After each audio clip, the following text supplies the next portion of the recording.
Okay, class, this is lecture number 16. We have one more lecture, lecture 17, then you'll have your second examination. All right, let's have a quick review of what we went over the last time we worked together. I think I talked to you about Italy and Mussolini. You should be familiar with Mussolini, Germany. We also talked about Adolf Hitler, everything you ever wanted to know about Adolf Hitler, and probably way more than you wish to know with that. We talked about Adolf Hitler and his close association with the National Socialistische Deutsches Arbeiter Party. That is the NSDAP, the German Workers' Party. All right, we also mentioned another threat, and that threat came from Japan. We got a lot to talk about with Japan today towards the end of the class period. Mentioned the cash and carry plan for the United States. We would sell to belligerent nations only non-military goods. You had to pay for those goods in cash, and you had to transport them under your own means for that. All right, we also talked about the USS Panay. That took place on December the 12th, 1937. By all rights, we should have gone to war with Japan over the sinking of the Panay. But American appeasers apologized for this, Japan apologized for it, and it was largely forgotten. All right, we moved on into Adolf Hitler in 1936. Entering into the Rhineland. This was strictly prohibited by the Treaty of Versailles. Nobody opposed this. Nobody protested this. We also talked about the annexation of Austria by Adolf Hitler. And this, of course, was called the Anschluss, which means union. I want you to recognize that. I do. And then at the Munich conference, took place in September 1938, Adolf Hitler demanded the Sudetenland. This was an area in which several million German-speaking people lived. And the members of the Munich Accord there, the Munich Conference, agreed to this. It would have been nice if you had asked Czechoslovakia about it. All right, and Hitler promised, I have no further territorial conquest in Europe at that time. 6 months later, Adolf Hitler and the German Wehrmacht, the German army, they took over the remainder of Czechoslovakia. And by the way, I wanted you also to remember Neville Chamberlain. Neville Chamberlain, the Prime Minister of Great Britain. It is peace in our time. Neville Chamberlain was the classic appeaser. He was a classic apologist. He's going to be replaced. He'll be replaced by a person by the name of Winston Churchill. I'll tell you more about him in just a little bit, along with several quotes, if I don't forget those quotes. And now looks for sure like Poland is going to be the next country to be invaded here, folks. I'm going to be going back to my map in just a few seconds here, so I'm not going to turn around and take your attention away from that anyway. And sure enough, we're going to find on 1st of September in 1939, Poland will be attacked by the Germans. All right, let's see if I have some likenesses here, folks. I'm going to try to keep these in order and not be twisting them around. And here it is. And the headlines here, folks, the Los Angeles Times, German troops invade Poland. And we'll go through some other photographs here. He's showing you the German helmet. I should have brought one in for you here, folks, but it was just a little bit bulky. I've got a couple of these in my possession. I meant to bring it to you the last time we were together when I was showing you all this German memorabilia. And this machine gunner here is holding the MG42. People refer to it as the buzzsaw. It's a very, very effective machine gun. And let's see what else we have here. This is all German troops invading Poland. They're holding the Mauser rifle here. These are infantrymen. And that'll be enough for the time being here, folks. So let's go back to my camera here, folks, and let's see where we are here. And here's that date here that I mentioned here, September the 1st, 1939. And Hitler invaded Poland. So 2 days later, on September the 3rd, sure enough, Great Britain and France declared war on Germany. And it's a great distance here, so they will contribute nothing to the defense of Poland. Poland fall in 3 weeks, by the way, here, folks. Let me see if I wrote it down here. What's the United States position on all of this? FDR, the President of the United States, guaranteed that America would stay neutral, but he couldn't guarantee that all Americans would stay neutral. Now, the type of warfare that the Germans are going to use, type of warfare which is called lightning warfare, or better yet, let's put it into a German word here, Blitzkrieg. Blitzkrieg. The German word blitz, it means lightning. You know, Santa's reindeer. Blitzen means lightning. If you ever see the word here, Krieg means war. So it is lightning warfare. Lightning warfare is very, very rapid movement here. This is total war. As the German troops were coming across here, they had armored vehicles, the panzers, if you will, had these tanks moving very rapidly here. Often the infantry would mount on back of the tanks here, on the top of the tanks, so that you could move not at 3 miles an hour, you could move at maybe 15 miles per hour, you know. And for the Poles, as violent as they fought here, folks, for the Poles were on horseback by and large here, so it was just a cakewalk for the Germans, and they are rolling over this huge country by European standards. Poland is a very, very large country here, and moving along 20, 30 miles a day here, and caught the Poles pretty much totally unprepared. We'll go back to a map here for a second here, and let me show you what's going to take place here. And I know we're a little bit distant here from the map, but I'll do the best I can. This is where Germany is located today. Here's Poland. Poland is a large country here. I want to get my microphone a little bit closer to me, folks. And here, where Germany attacked Poland, they came in this direction here. So they're moving quite rapidly here. They'll be able to take Warsaw. After 2 weeks into the engagement here, the Soviet Union, Russia, Soviet Union's better word for it, the Soviets began to attack in this direction right here. So you can figure it out. We had the Germans coming in this direction. We had the Soviets coming in this direction. And in 3 weeks, Poland fell. So that was quite an achievement there by Adolf Hitler. So let's move on, and we'll go back to my camera here for a second here, folks, get everything adjusted properly here. All right, so Poland is falling here. So what are we going to see here next? Well, all through this winter here of 1939 and 1940, nothing happens here. So it kind of has the appearance here that Adolf Hitler is satisfied, and after taking Poland and Czechoslovakia, there will be no more fighting to take place. Anybody believe that? All right, so again, we're talking about the winter of 1939, and still in the winter, but moving towards the spring of 1940. Some people refer to this as the phony war. Nothing's happening there. Some people will put it into German here. Some people refer to it as the Sitzkrieg. That means a sitting war. Some people refer to it as the flower war. The Blumenkrieg. Blumen is a German word for flower. Blumenkrieg. The reports that the soldiers were actually plucking spring flowers and tossing those spring flowers here. Well, not much going on, but I will tell you that it is during this time that the Soviet Union, I wrote it as Russia, that the Soviet Union will attack these 3 areas here of Latvia, Estonia, and Lithuania. And they will take over all of those areas here. Did I write it down here, folks? And I did not. And it was also during this time the Soviet Union will invade Finland, and they will find that they have a handful. And the Russo-Finnish War that took place here in 1939-1940, it was not a cakewalk for the Soviet Union here. For the Finns put up a very, very valiant fight. All right, let me go back here, folks, and try to show you where those locations are here. And I'm using an old map, but it does show Estonia. Estonia, a beautiful place to visit right here. If you're ever there, be sure and go by Tallinn, which is right up here in this area here, which is on the Gulf of Finland. Here is Latvia, which is located there. Here's Lithuania. Be sure and visit Lithuania and go to Vilnius, interesting place there. And go up to Finland, if you will. And that's where this Russo-Finnish War took place up there. And the Finns were very, very valiant fighters, but they did fall to the Soviet Union. All right, so let's go back here, folks, and pick up our topic here as we move on into the spring of 1940. And sure enough, in the spring of 1940, Germany will invade Denmark. Germany will invade Norway. And I hate to keep going back and forth here, folks. If you were in my class right now, it's just a simple turn around and just point to those locations. But if we look up on our map right here where Denmark is located, Denmark is in the northern parts of, how shall I put that, folks? If you have the northern parts of Germany, the next country north is that of Denmark. And then we have Norway, which is present right here. All right, Finland will remain neutral. Finland will not be attacked by Germany. All right, let's move on. Let's see what else is going to take place here in the spring of 1940.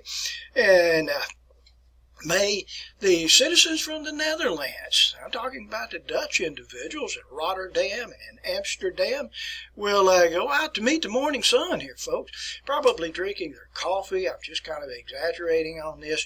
And they looked into the skies, and do you know what they saw in the skies here, folks? They saw silk. And if you don't know what I'm talking about with that, when when they looked into the skies, they could see just many, many Fallschirmjägers. These are German paratroopers, and these paratroopers with their silk parachutes are slowly floating to the ground here. And sure enough, we'll find that the Netherlands, including Amsterdam, Rotterdam, will fall to the Germans. Okay, what is next here? Well, by all logic, it should be that of France. So I need to show you some things here, friends. Before I do that, this is the area that I want to carry you to right here. This is Germany here. This is France here. But let's go to this little chevron area there. And I think maybe I tried to sketch this for you. All right, so here we go here, folks. We'll pick this up here. All right, so Germany will invade France, and they have to do so by going through this, going through Belgium. Now, I've tried to illustrate this for you to show you the way Germany is. Germany is here, and then we have the border here with France, which makes this little chevron. Here we go, such as this and such as this. And what the French did after World War I, the French constructed this huge, huge concrete wall. It's impenetrable. I think it's impenetrable anyway. And they refer to this as the Maginot Line. Now, if you cannot read my writing there, that's M-A-G-I-N-O-T. Maginot Line. I don't remember the distance here. It's about 275 miles from here, which is Belgium, all the way down to here, which is Switzerland there. And like I said, it's a solid wall of concrete, and that's where the French army deployed, by the way. The French army positioned itself right behind the Maginot Line because they just made the presumption here that would be the place in which the Germans would attack, coming out of Germany and into France right there. This wall, I'm not exaggerating this, my friends, it's probably at least 2 stories high and maybe 3 stories high, and the troops even lived down underneath, and that's where the barracks were. The barracks were down below, so you had like 2 floors below and then 2 to 3 floors that were above there. And it's there today. It will be there for the end of time here, my friends. I am telling you, it honestly will. Now, you can go there today, and all that border there where the Maginot Line is, from that part that I've seen anyway, it just says it's all barbed wire, clearly marked, no trespassing. And I don't think you want to get into a tangle with the French gendarmes with that, the French police, and so you better respect that, if you will. But it's still there to this very day. I don't think there's enough dynamite in the world that you could blow it up anyway. And probably the Germans could have just shelled it repeatedly and blown a hole through it eventually anyway.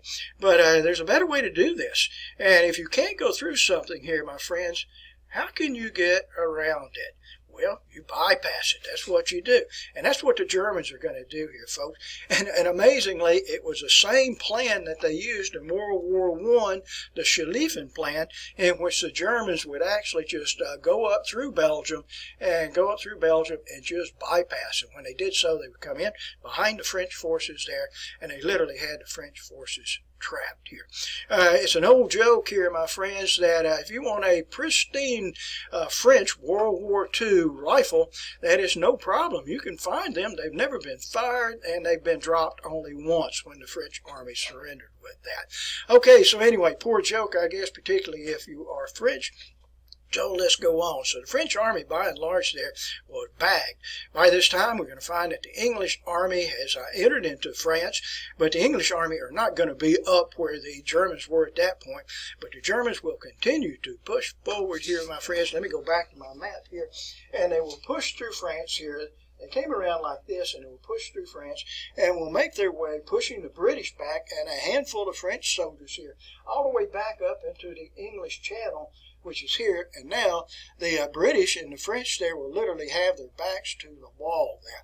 And it's just a matter of maybe hours, certainly a day or so, before the Germans are able to eliminate all of that English presence there and the handful of French. The handful of French numbered about 35,000 here. Now, the place in which they were, and I think I wrote it on my slide here, and I'll go back to it in a few seconds here, is a place which is called Dunkirk. And so the English and the French, there were 300,000 English and the French had their backs against the wall here. And amazingly, the resourcefulness of the Prime Minister of England, Winston Churchill, and just British citizens bringing out pleasure boats, fishing boats.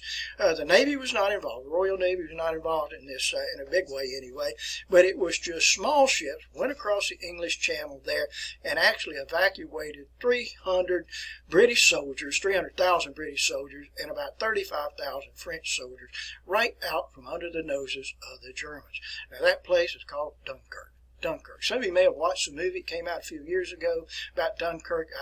I enjoyed it very, very much, as a matter of fact here. In fact, I may just go home and watch that movie tonight, Dunkirk. Here. But anyway, had to leave all the equipment behind. That was part of it, you know, and all the few tanks that they had, the trucks that they had, the artillery that they had.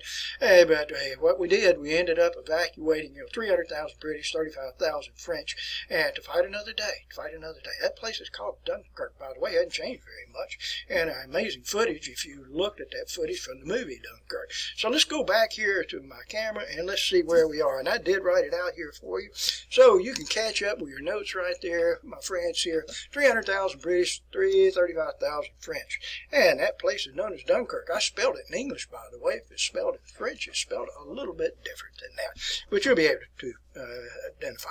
Okay, so France fell. And when the French government was replaced, the new French government, which was sympathetic to the Germans, the new French government is referred to as the Vichy French. Okay, so anyway, so let's move on here, folks. Now, Winston Churchill is the English Prime Minister, and I like Winston Churchill. Some people don't care for him very much, but I think he is the one reason that Great Britain was able to survive this war. I'll share a few quotations with Winston Churchill. He was a magnificent speaker. I thought so anyway. And I have nothing to fear. I have nothing to offer but blood, toil, tears, and sweat. You ask, what is our aim? I can answer in one word. It is victory. Never in the field of human conflict was so much owed by so many to so few. Wars are not won by evacuation. I'm talking about the evacuation at Dunkirk here. It was their finest hour, and I'll tell you about who the finest hour was in just a second. We shall defend our island, whatever the cost might be. We shall fight on the beaches. We shall fight on the landing grounds. We shall fight on the fields and in the streets. We shall fight in the hills. We shall never surrender. Winston Churchill. All right, I'm going to go back to myself for a second here, class. And this rendering here shows you the evacuation there at Dunkirk. Dunkirk, you can see all the troops there that are on the shore waiting to be removed there by the just private vessels, private boats there. France fell, of course, here, and if you look at the upper photograph, we can see the surrender that will take place in a railroad car. And this is the same railroad car in which Germany surrendered to France in 1918 here, my friends. Games adults play here, and so now we're seeing the French to surrender to the Germans in that same rail car. If we look to the bottom photograph, this is it's kind of photoshopped here. This is Adolf Hitler, president in France here, and he's taking a little step there. And the photography, the camera that took this photograph was actually taken by the British. I don't know how the British got that. And they were able to Photoshop it here and splice it together to where it looked like Adolf Hitler was making a little jig, making a little dance right there. And for the British, they used that for their propaganda purposes. Okay, so let's move on here, folks. And where else do you think we might go? And obviously, it stands to reason that the next objective for Germany will be that of the United Kingdom of Britain itself. I didn't write this out for you, but the title of it, we'll say it in English here. In English, it's Operation Sea Lion. And if we put it in German, it's Operation Seelöwe. Sea Lion. Löwe is a German word for lion. And it was the planned land invasion of Great Britain itself here. But for this to take place, Germany must first make air superiority in their favor. So they've got to gain control of the skies here. And this is going to be an ordeal here, folks. So what's going to happen here, folks? In 1940, throughout the middle of 1940 anyway, is what is referred to as the Blitz. The Blitz, and this is just a wholesale bombing of the United Kingdom, and I'm talking about Scotland and Great Britain itself here. People refer to it as the Battle of Britain. I'll go back to myself here, and this is a photograph of some of the aftermath. This is just a photograph right in downtown London there. These hordes of bombers, German bombers, would fly over these major cities here and drop their bombs there, and this is what the aftermath would look like. One of my friends, I would like to bring him in and let him talk to you folks. He's from Scotland. In fact, he is 85 years old, and I would like to bring him in, but number one, I can't guarantee he'd be sober. In fact, I guarantee he will not be sober. And number two, I can't trust his language. For the British, Scots, their language is atrocious. If you've ever been to Great Britain, particularly for the males, you know what I'm talking about with that. But he actually went through the Blitz. He was in Glasgow, Scotland, and experienced the German bombings that were coming in. His little 5-6-year-old boy here, and he was a running friend of mine. And in fact, don't laugh about him. When he was much younger, set the Alabama 5-mile record for his age group. So he was an accomplished runner. But we would be running, and an airplane would fly over, and he would look over his shoulder and he'd say, "Is it one of ours?" All right, in that Scottish accent of his, and he would tell me. He said that the kids and the people in Scotland and England, they got to recognize the sound of German airplane engines or British airplane engines. So you knew whether it was a German aircraft, a German bomber, or whether it was just a British airplane flying over it. And then the air raid sirens would blow, and they said we would run down into the shelters there. And they said it was all fun. They had the eerie orange light there, and we would hear the bombs coming down, boom, boom, boom, boom, boom, boom, boom, boom. Sorry for the dramatics there, my friends. And then the all clear siren would blow, and they would open up the doors, and we'd go out into the streets of Glasgow, and it would look like the photograph that I showed you a few minutes ago. All right, for the Royal Air Force, this is the British Royal Air Force, and here we can see some Spitfires, a very, very capable aircraft there. And of course, these Spitfires here were going out and meeting these German bombers and trying to blow the Luftwaffe, the German Air Force, literally out of the sky. It was their finest hour. And as I said a few minutes ago, never before in the history of human conflict has so many owed so much to so few. And I'm talking about the Royal Air Force. And as a result of this, for the British, England never fell. England never fell. So, an amazing, amazing piece of history there. All right, so shall we move right along here, folks? Battle of Britain here. All right, now, the United States, in turn, remember now, we have this neutrality, and we also have the cash and carry plan. And even though FDR had moved Congress to allow us to give to our friendly nations, Great Britain and France, to supply them with war items, still had to pay for it in cash and still had to transport it under your own means here, folks. We will eventually go into what is called Lend-Lease, so our friendly nations like Great Britain and France and even Soviet Union, we will provide them with necessary war items, just to keep them surviving here. No free lunch here, folks, so what we ended up doing, since the Royal Navy was largely destroyed by the Germans, we gave the Royal Navy 50 destroyers. Now, 50 destroyers, these were World War I destroyers, but at least it was ships that the British could take out onto the high seas. No free lunch here, folks, so what do we get in exchange for that? We get the authority here from Great Britain to establish 8 American military bases on British soil. Does it sound like we're getting ready to go to war? I think you would agree with me. We're getting ready to go to war. Okay, so let's take a look here, folks, at a presidential election here. And we did have a presidential election. It took place during the war itself, and this is a presidential election in 1940. Who can the Democrats pick better than that of FDR? FDR. All right, and he will have as his presidential running mate, Henry Wallace. I honestly can't believe that. Henry Wallace was probably one of the most liberal individuals that this country has ever experienced. I won't draw parallels to today's time anyway. But FDR was a progressive, but he was not an extreme liberal like that of Henry Wallace. The running mate, or I should say the opponent here for the Republicans, was Wendell Willkie. a very similar platform to FDR. Wendell Willkie was from Indiana, by the way. And if we look at the election results here, FDR picks up 55% of the popular vote, Wendell Willkie 45%, and in the Electoral College, not close, 449 to 82 there. And I would ask you to look back through your notes here, folks, at the presidential election in 1936, matching up the presidential election of 1940. What's happening to the popularity of FDR? Well, it's slipping a little bit. Not by much, but he's not as popular as he was 4 years earlier here.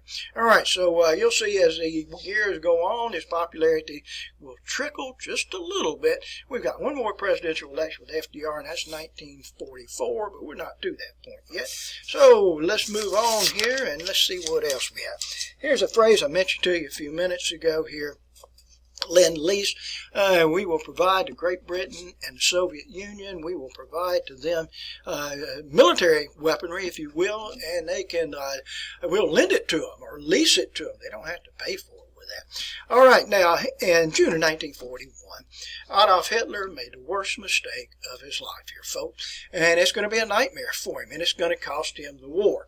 And June of 1941, it was originally planned here for April of 1941. The plan is, or the operation code name is known as Operation Barbarossa. If we translate that, Barbarossa, it means Redbeard, and for Adolf Hitler, he invaded the Soviet Union. Wait a minute. I thought Hitler had a non-aggression pact with the Soviet Union, and he did have a non-aggression pact with the Soviet Union. Just goes to show you, my friends, can you trust Adolf Hitler? And you cannot do so. Operation Barbarossa. And Germany invaded the Soviet Union. Let me go back to my camera here and show you how this took place here. All right, the Soviet Union, Russia is an enormously large place. And so where the attack will take place, the Germans will come out of Poland, and they will advance in three directions here, folks. It's Operation Barbarossa. We will take the northern group, and the northern group, which will advance in this direction here, will go out of Poland, up through Lithuania, into Latvia, past Estonia, and on up to where Leningrad is. And that's what Leningrad was known as at that time. Formerly it had been known as St. Petersburg, but now it takes the name Leningrad. The Russian word grad means city. So Leningrad, it means Lenin City. Nikolai Lenin here. And for the Soviets, for the Germans will advance up to Leningrad, and they will lay siege to that city for 300 days. They will never take Leningrad. They get to within sight of the city itself, and actually if you go to St. Petersburg today, if you're on a tour group, if you're lucky enough anyway, your tour bus will take you out to the maximum advance by the German soldiers and the final defense line for the Russian soldiers, Soviet soldiers that were there. And what they have there, they have German cannons and Soviet cannons, Russian cannons that are facing each other. They're all facing each other in this fashion right here. Kind of an interesting sight there. The center group advanced in this direction here and went all the way up to the gates of Moscow. You pronounce it as Moscow there. They got to within the sights of the city itself, about 5 miles away there, and the advance just ground to a stop.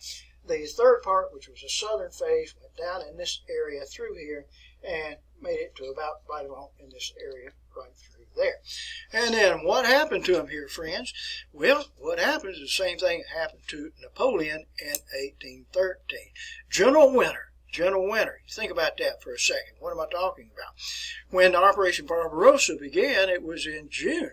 Good weather in June. I'm telling you, in Europe, June is warm temperatures here, folks. Remember, the plan was supposed to start in April, but it got delayed. And the reason it got delayed is that down in this region here of where down in Yugoslavia here, Mussolini and the Italian army got into trouble there and could not handle the Greeks and could not handle the Slavs that were present there. So German troops had to be dispatched to get Mussolini's Italian army out of the jam with that. And so that caused Operation Barbarossa to be delayed. But back to my story here, and we're going to see as the Germans advanced here that June became July, and July became August, still nice weather, and August became September, and by the end of September, we're getting cooler temperatures, and certainly by October, now we're starting to see ice and snow to form there. So when I use the phrase general winter, that's exactly what happened here. The Russian winter set in, and it stopped the German advance dead in its tracks. Now, I often am asked, or I'll ask my class, if the Operation Barbarossa had started in April, would the Germans have been successful in taking Leningrad and taking Moscow and maybe taking the complete Soviet Union? I don't know.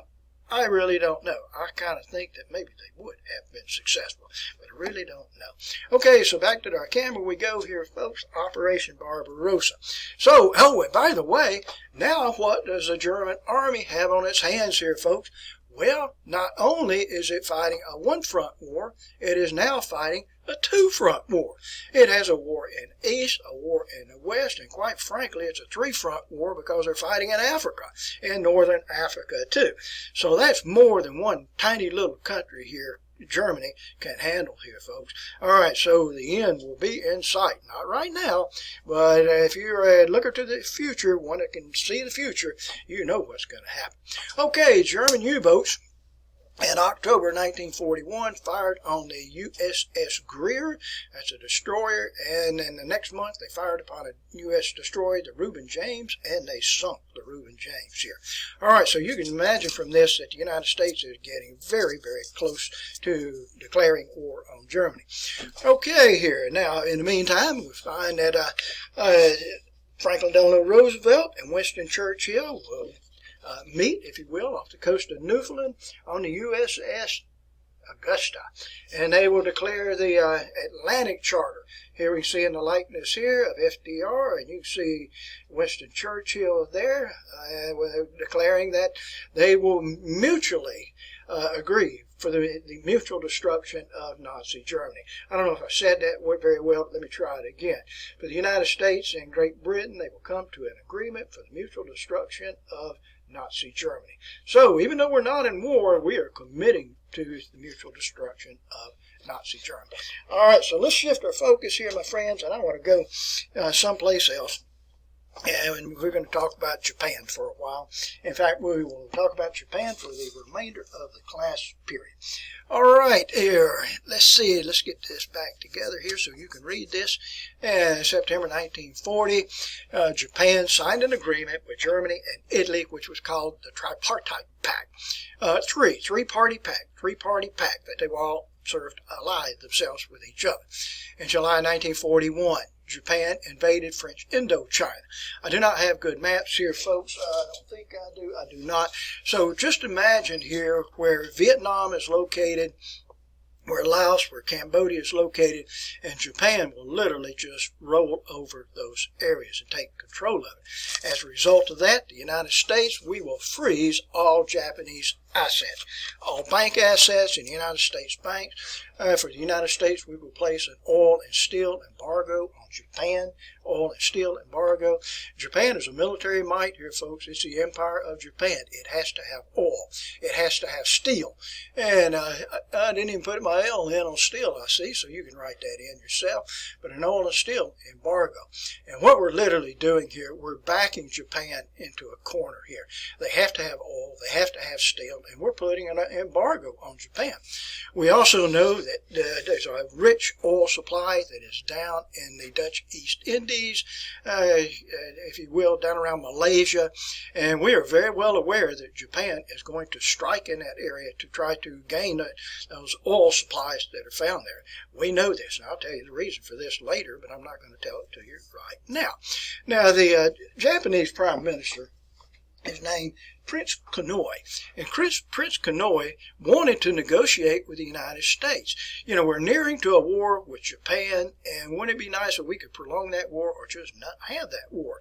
But an individual by the name of Hideki Tojo, if you go back to the previous chapter there, you can find a likeness to him here. I don't want to go back into that chapter, but you can look back there. Let's see if I can find it real quick like, and if I can, I will show you what he looks like here, Hideki Tojo. People refer to him as the Razor, and I don't see that, so you'll just have to find that on your own here, folks. I'll share a quotation with you from Hideki Tojo, the razor. Sometimes you just have to close your eyes and take the plunge.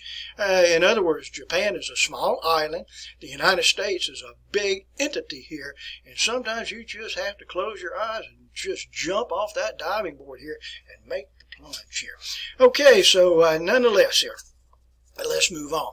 All right, I'm now prepared to tell you folks about how we knew that the Japanese were going to invade the Dutch East Indies, because by this time we had broken the Japanese code. Now, what we call this, we call it magic. We are going to use magic here.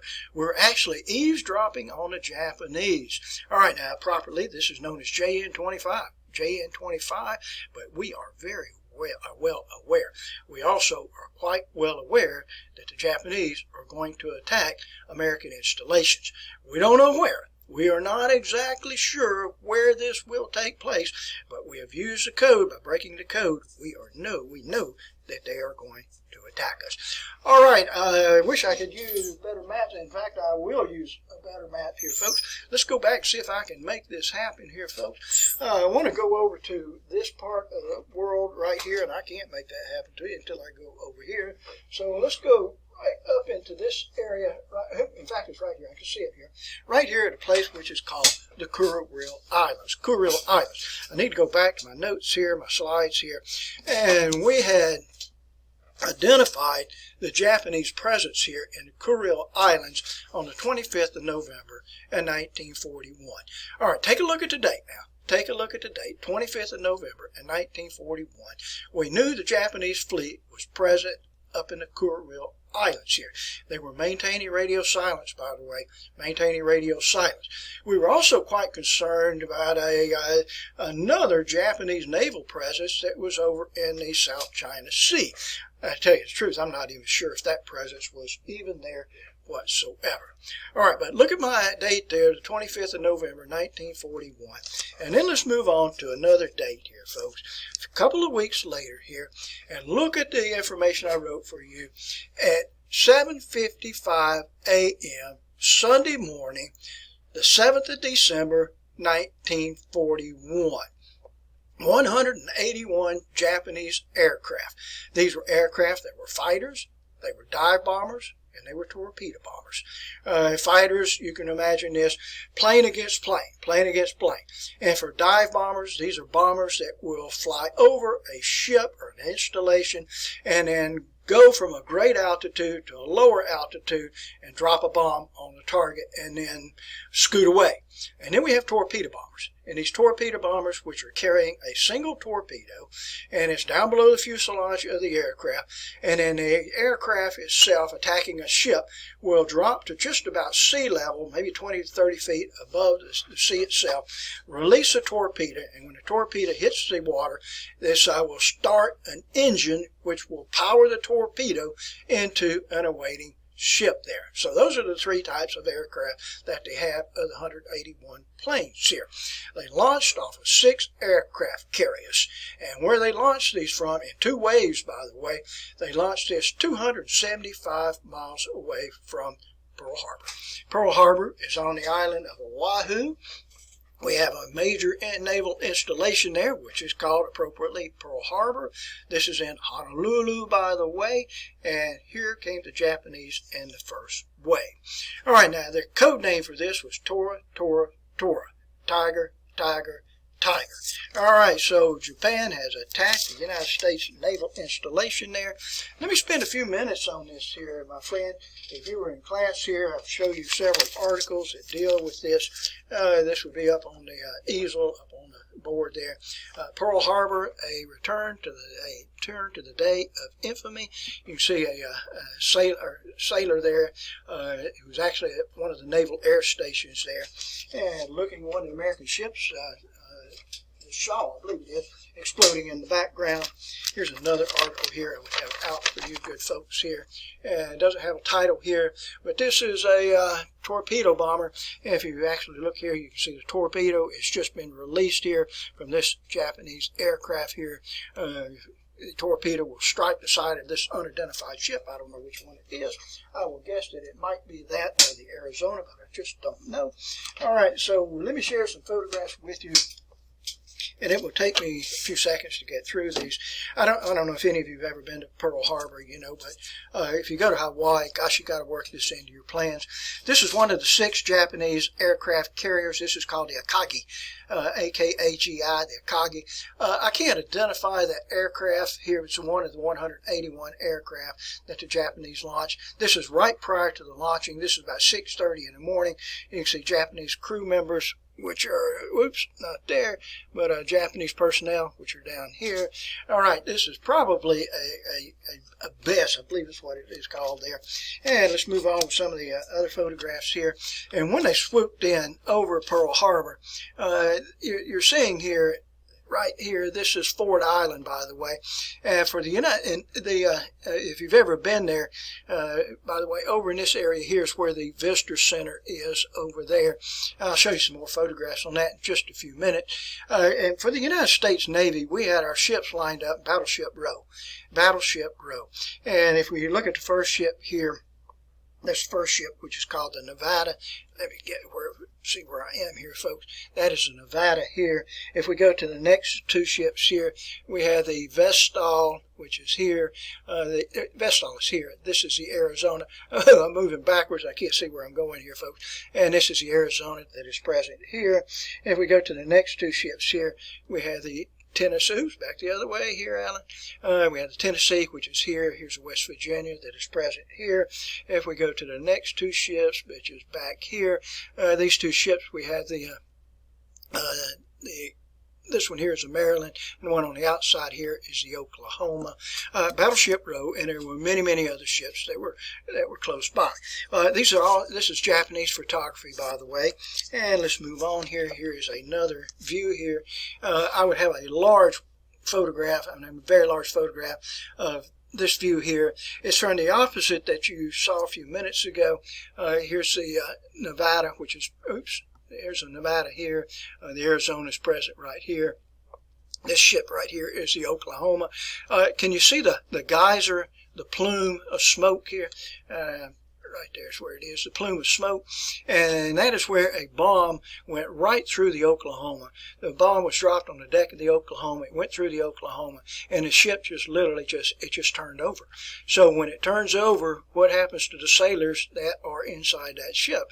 And of course they are trapped, and they have a watery grave here, folks. On the photograph that I have in my classroom here, the large photograph, this is where the Japanese dive bomber, this is where it is right here. And you can't see it on this tiny photograph, but the one that's in my classroom, you actually can. But you can see that Japanese dive bomber, has just released that bomb that sank the Oklahoma. All right, so let me move on, identify some of the other ships here. Looking in the foreground is the Tennessee, and the background there is the West Virginia. Tennessee, West Virginia, I showed you where they were a few minutes ago. We have rescue attempts. These boats are going out trying to rescue any sailors that are there, extinguish the flames the best you can anyway. And let's see what else here. Here's another one here. This is the California. This is the California that has been struck by Japanese aviators. Like I said, they came over in 2 waves. This is the Arizona. And I'll tell you the truth here, folks. When you go inside the Visitor Center today, at least the person that gave my presentation, was an actual eyewitness to the Pearl Harbor bombing by the Japanese, and he actually saw the bombs that were dropped on the Arizona. Now, the Arizona did not flip over. The Arizona just went straight down. So the sailors that were inside the Arizona, they were trapped there. They're trapped there, and honest to goodness here, my friends, they still reside there today. That was their watery grave, and the bodies were never removed. Let's see here. Here's another photograph of the Arizona. There it is. There, it just went down. All right. Let's see if I have another one here. This is another photograph of the Arizona. Now, I want you to take your attention up here to the forward gun turret. And let me get right here. This is the forward gun turret, and we'll show it again to you in just a few minutes here. But the Arizona could not be salvaged, and it's still there. It was never removed. Still there at Pearl Harbor today. This photograph, you'll have to see this on video here, folks, because if you're seeing this in class, I don't have this photograph except in the small postcard type photograph. But this was the Arizona as it sailed out of California. en route to Pearl Harbor and to Hawaii there. So that's what it looked like. And notice there you can see the forward gun turret, which is present right here. Okay, we'll come back to that in just a second. Here is a photograph showing you the Shaw, USS Shaw, and it is blown up. All right. Here's a photograph showing this is the Downs and the Cassine.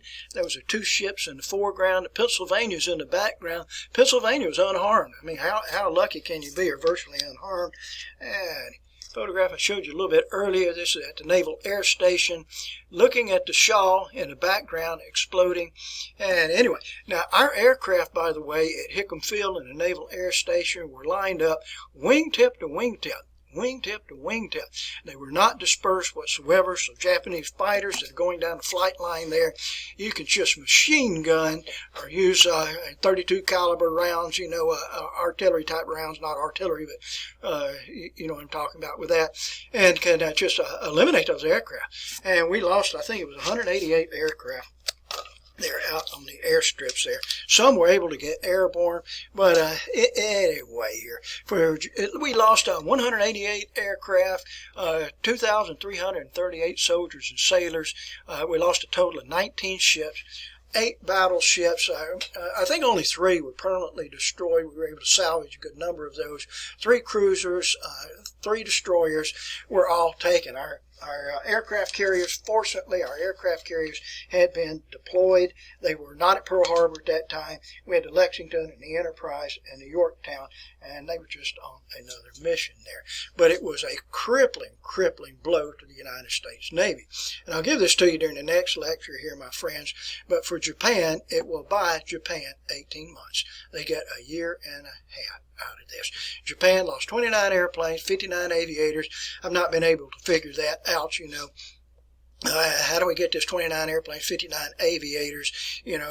Obviously, most of the planes here had a pilot and a torpedo release guy or whatever the case is. All right, and let's see here. U.S. aircraft carriers were away here. All right, if we look further on this, and before I go into this part, I want to mention to you something else here. All right, December the 7th, 1941, Sunday morning, 7:55 a.m. Good time for the Japanese to attack Americans. I don't know if any of you are veterans here, folks, but let me ask you, just think about this. And if we have any veterans in the class here, you'll be able to identify with this. What happens in December? What happens in December in the military? My friends, that is Christmas. That is Christmas. So the military generally goes on, shall we say, we work half days, or maybe we work every other day. I know what I'm talking about because I experienced that, So in December, things get quite light here. All right, Sunday morning. Sunday morning.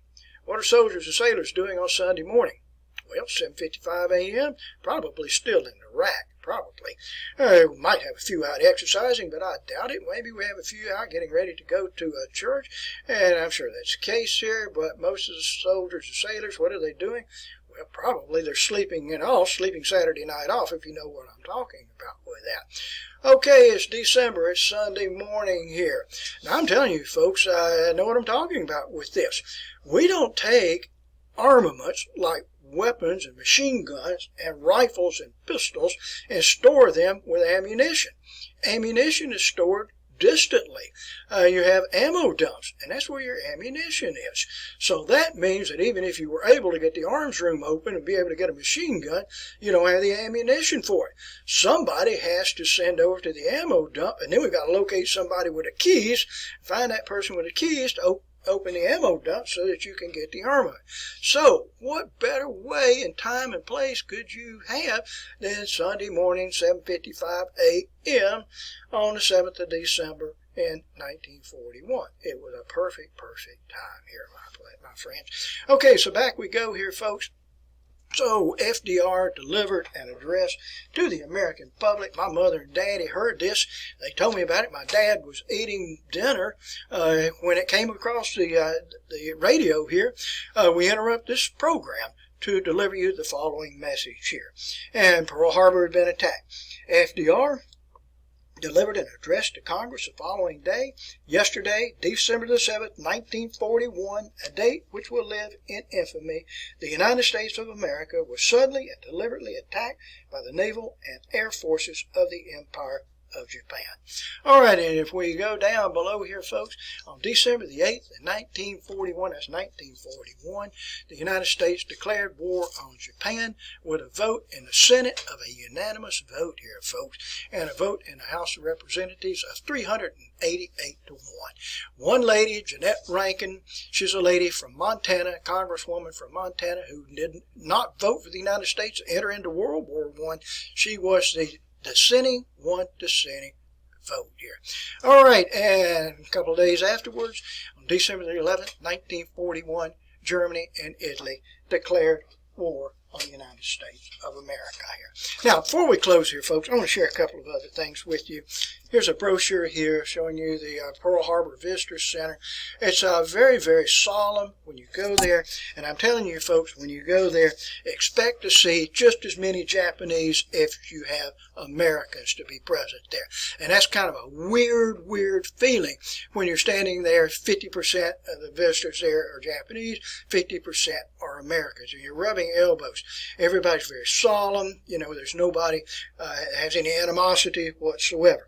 And if you do this, make sure that you take the United States Navy vessel, and there it is right there, and take this out to the Arizona Memorial. And when you go out there, if you look carefully, can you see the Arizona? It's under the water. And what you're looking at right here, this is a forward gun turret that I was mentioning to you a few minutes ago. Very solemn occasion.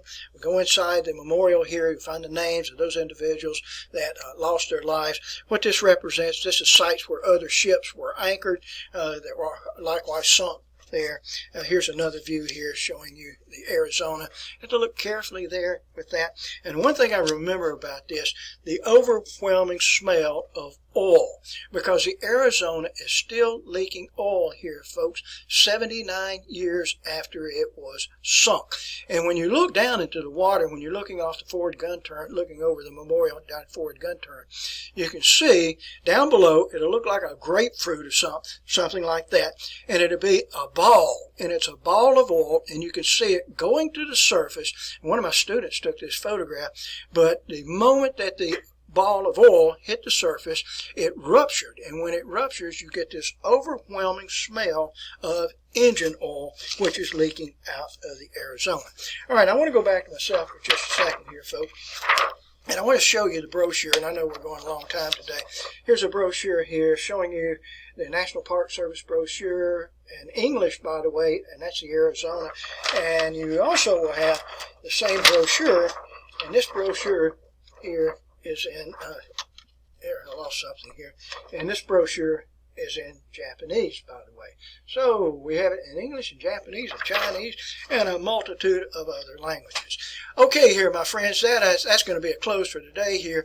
We're going to be entering into World War II. We've got a couple of lectures on World War II, but I've got to get through lecture 17.